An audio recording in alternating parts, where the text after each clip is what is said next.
नमस्कार साथियों, स्वागत है आप सभी का।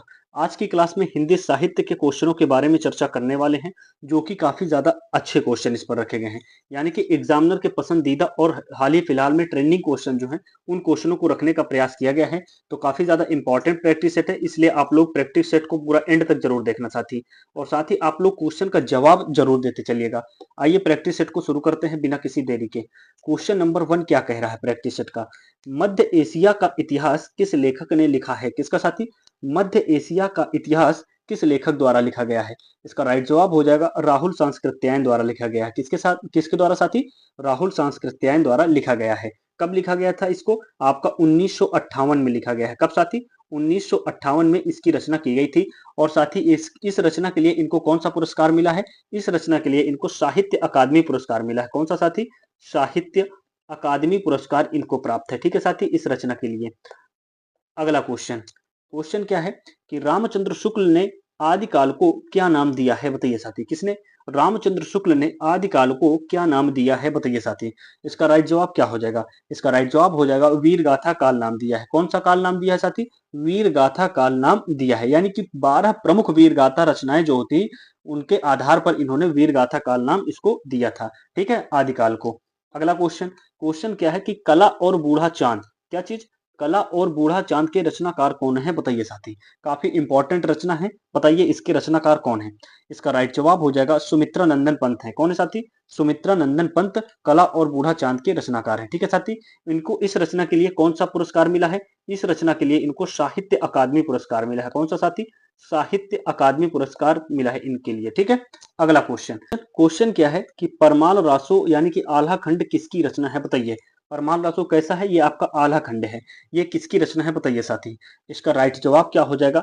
इसका राइट जवाब हो जाएगा जगनिक द्वारा लिखा गया है। किसके द्वारा साथी? जगनिक द्वारा लिखा गया है। ठीक है, इनमें जगनिक ने महोबा के वीरों के बारे में चर्चा किया है। किसके? कौन कौन से वीर है? वो आल्हा और ऊदल के बारे में इसमें बताया गया है। किसके बारे में साथी? आल्हा, इसको लिख लीजिए, आल्हा और ऊदल के बारे में। आल्हा और ऊदल के बारे में इसमें चर्चा की गई है। ठीक है साथी। हाँ, अगला क्वेश्चन क्या हो जाएगा? क्वेश्चन की आदिकाल को सिद्ध सामंत काल यानी कि सिद्ध सामंत युग किसने कहा है? बताइए साथी। किसको? आदिकाल को सिद्ध सामंत युग किसने कहा है? बताइए साथी। काफी अच्छा क्वेश्चन है। इसका राइट जवाब क्या हो जाएगा? राइट जवाब हो जाएगा इसका, किसने किया? राहुल सांस्कृत्यायन ने साथी। किसने? राहुल सांस्कृत्यायन ने इसको सिद्ध सामंत काल कहा है। किसको? आदिकाल को। ठीक है साथी। हाँ, अगला क्वेश्चन, क्वेश्चन क्या है कि खड़ी बोली का जनक किसे माना जाता है? यानी कि किसे कहा जाता है? बताइए साथी। किसका?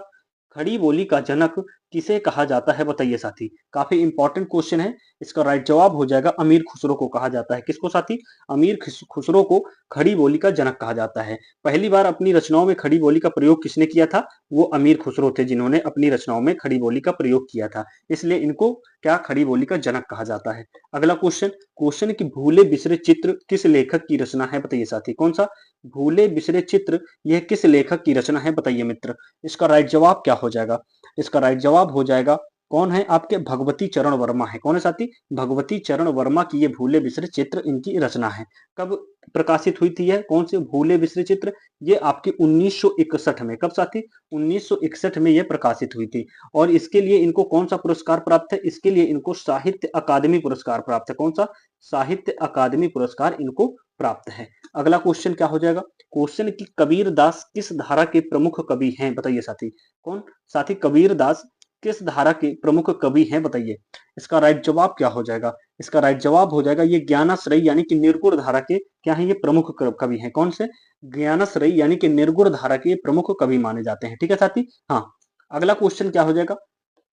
क्वेश्चन की पद्मावत, कौन सा साथी? पद्मावत महाकाव्य के रचयिता कौन है? बताइए साथी। किसके साथी? पद्मावत महाकाव्य के रचयिता पूछा गया है आपसे। बताइए इसका राइट जवाब क्या हो जाएगा? इसका राइट जवाब हो जाएगा मलिक मोहम्मद जायसी। कौन है साथी? मलिक मोहम्मद जायसी का ये महाकाव्य है। कौन सा? पद्मावत। ठीक है। हाँ, इसको किस भाषा में लिखा है इन्होंने? इन्होंने इसको आपकी अवधी भाषा में लिखा है। ठीक है, इसकी कौन सी भाषा है पद्मावत की? इसकी भाषा आपकी अवधी है। ठीक है साथी, इसको याद कर लीजिएगा, भाषा इसकी पूछी जाती है। अगला क्वेश्चन क्या हो जाएगा? क्वेश्चन है कि अमृत और विष उपन्यास किसकी रचना है? बताइए साथी। कौन सा? अमृत और विष ये क्या है? ये आपकी उपन्यास विधा है। इसके रचनाकार कौन है? बताइए साथी। तो अमृत और विष के जो रचनाकार हैं, राइट जवाब हो जाएगा अमृतलाल नागर है। कौन है साथी? अमृतलाल नागर है। ठीक है, इस रचना का प्रकाशन कब किया गया था? राइट जवाब हो जाएगा 1967 में। कब साथी? 1967 में इसका प्रकाशन हुआ था। इसके लिए इनको साहित्य अकादमी पुरस्कार प्राप्त है। कौन सा साथी? साहित्य अकादमी पुरस्कार इनको इसके लिए प्राप्त है। ठीक है, अगला क्वेश्चन। क्वेश्चन क्या है कि रामचरितमानस की भाषा क्या है? बताइए, रामचरितमानस की भाषा कैसी है? बताइए साथी, किस भाषा में इसकी रचना की गई है? इसका राइट जवाब हो जाएगा, इसकी रचना आपकी अवधी भाषा में की गई है। किस भाषा में साथी? अवधी भाषा में की गई है। इसके रचनाकार कौन है? बताइए, इसके रचनाकार हैं गोस्वामी तुलसीदास हैं। कौन साथी? गोस्वामी तुलसीदास हैं। ठीक है, इसके रचनाकार किसके? आपके रामचरितमानस के। और इसमें चौपाई और किसका प्रयोग किया गया है ज्यादातर? इसका इसका जो भाषा है वो कौन सी है? अवधी है। और इसके बाद इसमें दोहा और चौपाई शैली में की गई है। किसमें? दोहा और चौपाई शैली में। ठीक है, इसको भी लिख लेना क्योंकि ये पूछा जाता है। दोहा और चौपाई शैली में इसकी रचना की गई है। अगला क्वेश्चन। क्वेश्चन की दो चट्टाने किसकी प्रमुख रचना है? बताइए साथी, दो चट्टाने ये किसकी प्रमुख रचना है? बताइए साथी, इसका राइट जवाब क्या हो जाएगा? इसका राइट जवाब हो जाएगा आपका बच्चन साहब द्वारा लिखी गई है। किसके द्वारा? हरिवंश राय बच्चन द्वारा लिखी गई है दो चट्टाने। ठीक है, कब लिखी गई थी? 1968 में इसका प्रकाशन हुआ है। कब? 1968 में। और इसके लिए इनको कौन सा पुरस्कार प्राप्त है? इसके लिए इनको साहित्य अकादमी पुरस्कार प्राप्त है। ठीक है साथी, हाँ, इसको भी याद करते चलिएगा। अगला क्वेश्चन। जुलूस के रचयिता कौन है? बताइए साथी, किसके साथी? जुलूस के रचयिता कौन है? बताइए साथी, काफी शानदार क्वेश्चन है। इसका राइट जवाब क्या हो जाएगा? बताइए, इसका राइट जवाब हो जाएगा फणीश्वर नाथ रेण द्वारा लिखा गया है। किसके द्वारा साथी? फणीश्वर नाथ रेण द्वारा लिखा गया है। और ये कैसी विधा है जुलूस? ये आपकी उपन्यास विधा है। कैसी विधा है साथी? ये आपकी उपन्यास विधा है। इसकी विधा पूछी जाती है तो इसको याद जरूर कर लीजिएगा, ये उपन्यास विधा है। और इसका जो है आपका प्रकाशन कब किया गया था? तो इसका राइट जवाब हो जाएगा 1966 में। ठीक है साथी, अगला क्वेश्चन क्या हो जाएगा? क्वेश्चन क्या है अगला कि पुष्टि मार्ग का जहाज किसे कहा जाता है? बताइए साथी, पुष्टि मार्ग का जहाज किसे कहा गया है? बताइए साथी, काफी अच्छा क्वेश्चन है। इसका राइट जवाब क्या हो जाएगा? इसका राइट जवाब हो जाएगा पुष्टि मार्ग का जहाज आपके सूरदास को कहा जाता है। किसको साथी? सूरदास को कहा जाता है। ठीक है, और किसने कहा है पुष्टि मार्ग का जहाज सूरदास को? विट्ठल नाथ ने कहा है। किसने साथी? विट्ठल नाथ ने कहा है। ठीक है, हाँ, इसको लिख लीजिएगा, ये काफी अच्छा क्वेश्चन है। विट्ठल नाथ ने कहा है। ठीक है, अगला क्वेश्चन क्या हो जाएगा? भ्रमर गीत कौन सा? भ्रमर गीत क्या चीज? भ्रमर गीत सार के संपादक कौन है? बताइए साथी, भ्रमर गीत सार के संपादक पूछा जा रहा है। बताइए, भ्रमर गीत रचना की बात नहीं की रही। तो भ्रमर गीत जो सार संपादक के जिस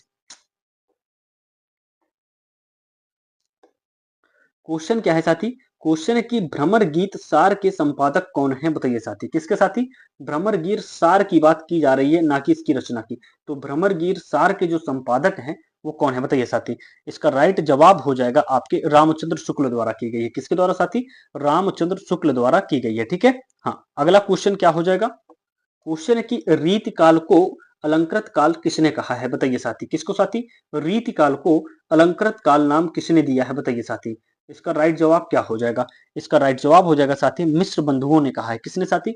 मिश्र बंधु ने कहा है। ठीक है, यानी कि मिश्र बंधुओं ने रीतकालीन कविता में अलंकारों की प्रधानता को देखते हुए इसे अलंकृत काल नाम दे दिया था। ठीक है, हाँ, इसमें क्या है?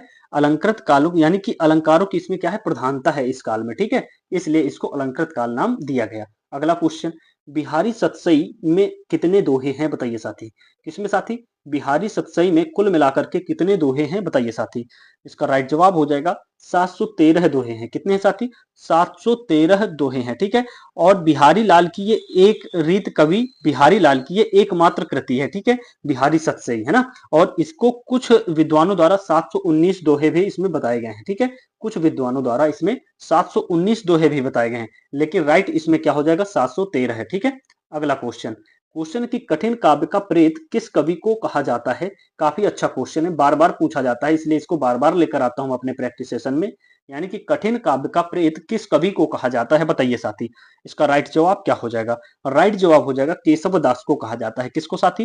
केशव दास को कहा जाता है। ठीक है, अगला क्वेश्चन। क्वेश्चन क्या है कि रीत काल के वीर रस के प्रसिद्ध कवि कौन है? ये भी बार बार पूछा जाता है। बताइए, रीत काल के प्रसिद्ध कवि कौन है? बताइए, वीर रस के, यानी कि रीत काल में जिन्होंने वीर रस की प्रधानता दिखाई है अपने कविताओं में, वो कवि कौन है बताइए साथी। इसका राइट जवाब हो जाएगा कौन, भूषण है। कौन है साथी, भूषण बिल्कुल करेक्ट जवाब हो जाएंगे। यानी कि इन्होंने श्रृंगार की प्रधानता के बीच कवि भूषण ने छत्रपति शिवाजी और छत्रसाल की वीरता पर ओजस्वी काव्य लिखा है। ठीक है, इसलिए इनको क्या कहते हैं, वीर रस की का प्रसिद्ध कवि कहते हैं रीतकाल का। ठीक है, अगला क्वेश्चन, क्वेश्चन क्या है, सुजान सागर, क्या चीज, सुजान सागर किसकी रचना है बताइए साथी।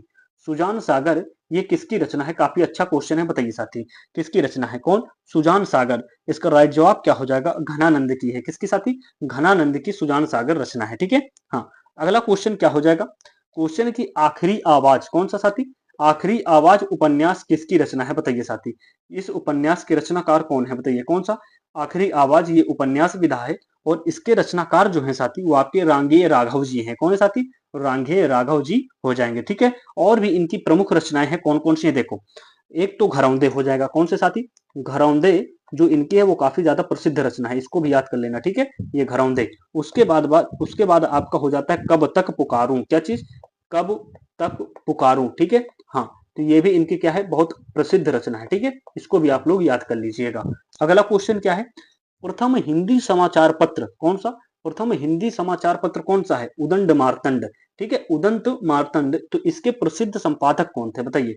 तो हिंदी का प्रथम समाचार पत्र पूछा जाए तो कौन सा हो जाएगा, उदंत मार्तंड हो जाएगा। ठीक है, और इसके संपादक कौन है ये पूछा जा रहा है आपसे।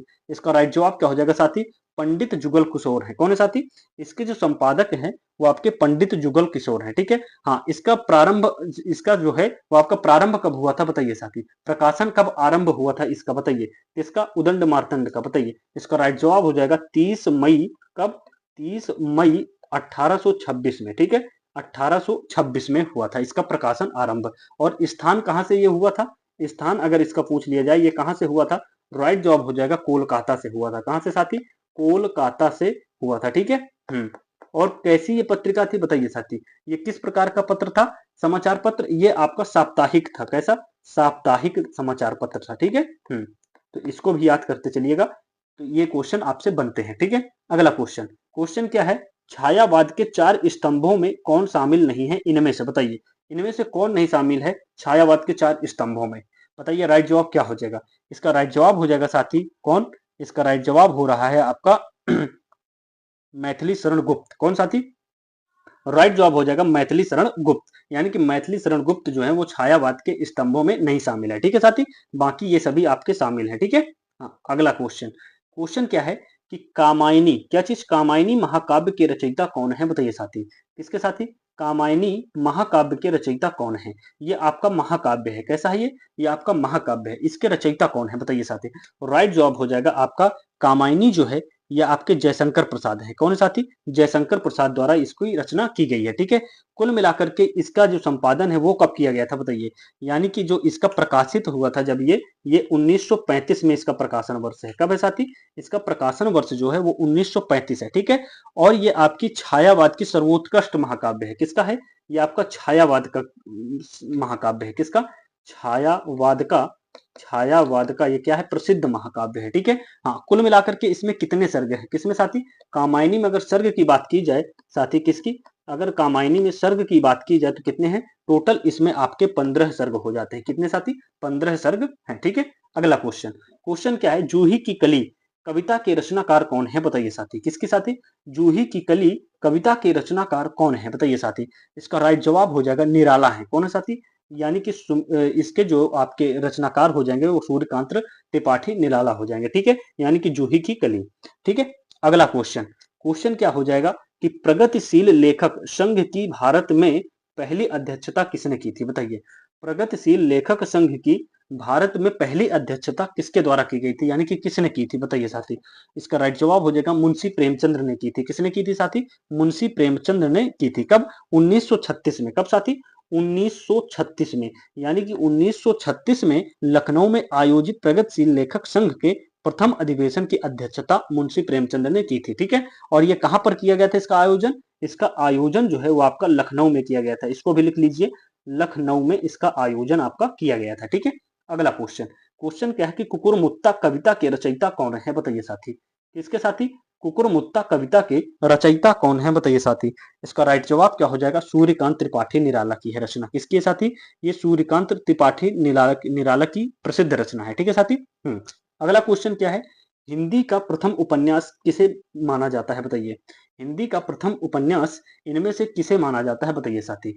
राइट जवाब क्या हो जाएगा, परीक्षा गुरु को माना जाता है। किसको साथी, परीक्षा गुरु को हिंदी का प्रथम उपन्यास माना जाता है। इसके रचनाकार कौन है बताइए साथी। इसके रचनाकार कौन है, लाला श्री निवास दास है। कौन है साथी, श्री निवास दास है। ठीक है, हाँ इसको भी आप लोग याद करते चलिएगा। ठीक है, निवास दास इसके रचनाकार हो जाएंगे। ठीक है, हाँ कब यह रचित हुई थी बताइए। राइट जवाब हो जाएगा, इसका प्रकाशन जो है वो आपका 1882 हो जाएगा। क्या हो जाएगा साथी, 1882 हो जाएगा। ठीक है, और ये पहला मौलिक उपन्यास है। कौन है साथी, ये पहला मौलिक उपन्यास हो जाएगा आपका। कैसा, मौलिक उपन्यास है। ठीक है, इसको भी आप लोग याद करते चलिएगा। अगला क्वेश्चन, क्वेश्चन क्या है कि उसने कहा था, किसने, उसने कहा था कहानी के लेखक कौन है बताइए साथी। उसने कहा था कहानी के लेखक कौन है बताइए साथी। राइट जवाब क्या हो जाएगा, चंद्रधर शर्मा गुलेरी ने कहा था। किसने, उसने कहा था। इसके जो लेखक हैं वो आपके कौन है, चंद्रधर शर्मा गुलेरी जी हैं। ठीक है, हाँ अगला क्वेश्चन क्या हो जाएगा, क्वेश्चन है कि हिंदी का प्रथम नाटक किसे माना जाता है बताइए साथी। हिंदी का प्रथम नाटक की बात की जाए वो किसको कहते हैं बताइए, कौन सा है। राइट जवाब हो जाएगा नहुस। नहुस क्या है, ये हिंदी का प्रथम नाटक है साथी। क्या है, ये हिंदी का प्रथम नाटक है। ठीक है, हाँ तो ये आपके किसके द्वारा रचित है बताइए साथी। यह आपका किसके द्वारा रचित है बताइए। राइट जवाब क्या हो जाएगा, गिरिधर दास द्वारा। किसके द्वारा साथी, गिरिधर दास द्वारा ये आपका रचित है। ठीक है, हाँ गोपाल चंद्र गिरधर दास द्वारा ये 1859 में रचित है। कब साथी, 1859 में इसकी रचना की गई थी। ठीक है, हाँ ये रहे आज के हिंदी साहित्य के 30 क्वेश्चन। आशा करता हूँ कि काफी शानदार तरीके से आपको समझ में आया होगा। बहुत अच्छे तरीके से समझाया गया है इस प्रैक्टिस सेशन को। साथ ही आप लोग चैनल को सब्सक्राइब जरूर करते चलिएगा साथी, और एक लाइक और शेयर जरूर करते चलिएगा। ठीक है, फिर मिलते हैं अगले प्रैक्टिस सेशन में और भी अच्छे शानदार कंटेंट के साथ और भी अच्छे क्वेश्चनों के साथ। तब तक के लिए जय हिंद, बाय बाय, टेक केयर, धन्यवाद, नमस्कार।